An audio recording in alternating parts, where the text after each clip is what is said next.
Patrick at Pals. So we're continuing on and we're disassembling the springs and the shackles.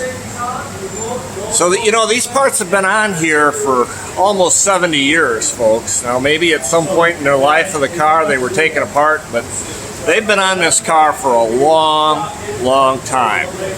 So we've got to spray penetrating oil in here, get these guys to loosen up, to come off.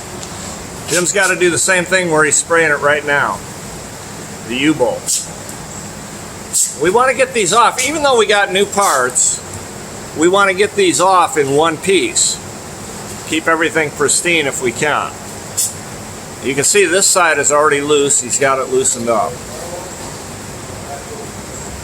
Now, these cars use two different size rear ends. They used a 9-inch, which is bigger than this one, and then this one, which is like an 8 3/4.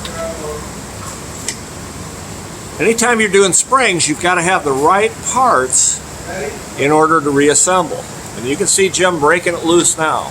That penetrating oil is a wonderful thing to have.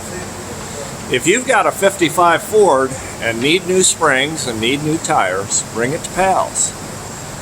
And if you need new springs, order them from Eaton Springs. They're wonderful people.